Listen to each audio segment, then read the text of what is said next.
اگر واقعی حرف بزنیم و گوش میدادیم و طرف مقابل ما را عقب افتاده توصیف کرد و تو گفتی که شما از عربستان سعودی پیدا شدیم. اسلام در سال 610 پیدا شد، در حالی که عربستان سعودی در سال 1932 به وجود آمد. پس تو فقط 1322 سال عقب هستی.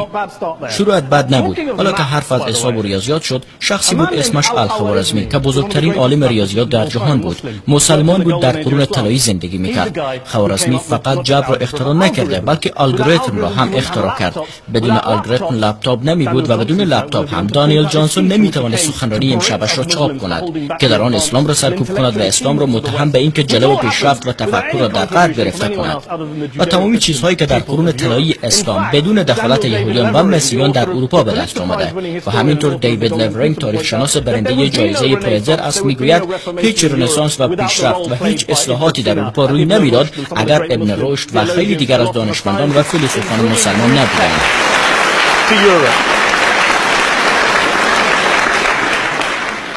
و من پیرو دینی هستم که از 114 سوره قرآن 113 سوره آن خدای اسلام را بخشنده و مهربان با ما میشناساند. من به هیچ عنوان دنبال راه دینی نمیشم که خدایش خدای جنگ یا یک خدای یونانی خشمگین یا خدای کینه و ناعدالتی و ظلم باشه.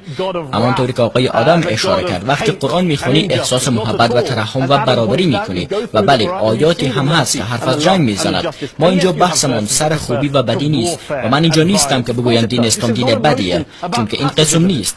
اسلام اجازه به عملیات نظامی میده، ولی در جاهای مشخص.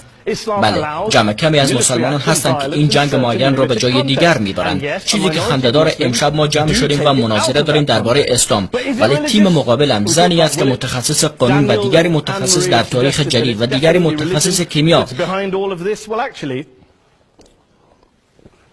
من متحیرم از تخصص و توانایی‌هایشان، ولی کسی بین آنها نیست که تخصصی داشته باشه درباره اسلام یا عالم باشه درباره اسلام و تاریخ اسلام، یا بتواند حتی عربی حرف بزنه، یا متخصص درباره ترور و امنیت باشه، یا نظر مردم را گرفته باشه، یا بتواند درباره این حرف بزنه که مسلمانان چطور فکر میکنن، چرا قبول دارند با این همه کسان زیادی را آوردن و اعلام نظر میکنند. دقت کنید و گوش کنید و بدانید که رابرت پایک که بنیانگذار پروژه امنیت و تروریسم شیکاگو چه میگوید. برعکس دوستان امشبمان، او تخصص دارد. تمامی حالتهای خودکشی تروریستی بین سالهای 1980 تا 2005 را مطالعه کرده.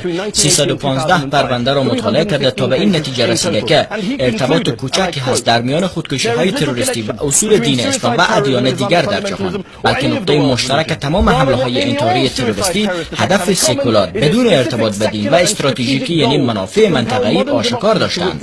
برای اینکه کشورهای دموکراتیک جدید را مجبور کنند که نیروهای ارتشی خود را از آن کشورهایی که تروریست‌ها کشور خود می‌دانند بیرون ببرند. و جای خنده‌داره که وقتی حرف از تروریسم می‌زنیم، اشخاصی که مقابل من ایستادن و تروریست‌های فعلی در جهان هر دو طرف نقطه مشترکی با هم دارند، چون که هر دو طرف فکر می‌کنند که اسلام دین جنگ و تندروی میباشد. اگر امشب یکی از تروریستان با ما میبود، با دوستان مقابل هم نظر بود و حرفایشون را با سر تایید میکرد، چون با آنها هم نظر است.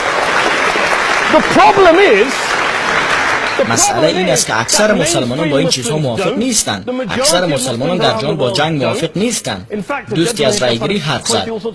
گالیاب بزرگترین رایگیری را میان مسلمانان انجام داده که از 35 دولت 50,000 نفر در آن اشتراک کردند. 93% مسلمانان حادثه 11 سپتامبر و حمله انتحاری را سرکوب کردند و 7% باقی مانده گفتند که دلیل حادثه 11 سپتامبر سیاسی بوده، نه دینی. وقتی که حرف از علمای اسلام زدیم، دانیل از دانشگاه آکسفورد حرف زد.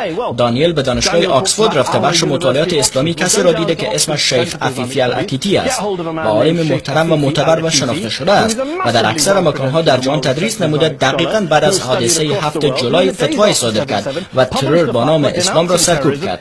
از مردم خواست در همه حال اجماع را حفظ کنند و انفجارها را بدعت نام نهاد و گفت که هیچ اصلی در اسلام ندارند.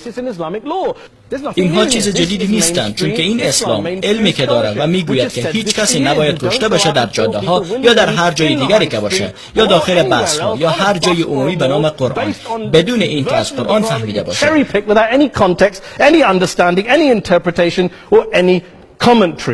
ما پیرو دینی هستیم که 1400 ساله که هست و 1.6 میلیارد دنباله‌رو در جهان دارد که میشه 1/4 انسانان که از فرهنگ‌ها و ملت‌های جدا به وجود آمدند، ولی طرف مقابل میخواهد همه ما را به یک چشم ببینه و شخصیتمان را خراب کنه و تلاش بیهوده میکنند برای اینکه مناظره این شب را پیروز بشن. اما من هم یک سوال از شما میپرسم، اگر مردم بگویند که دیروز انفجار اتفاق افتاده و باید متوجه باشیم، آیا اسلام سبب بوده که آن انفجار انجام بشه؟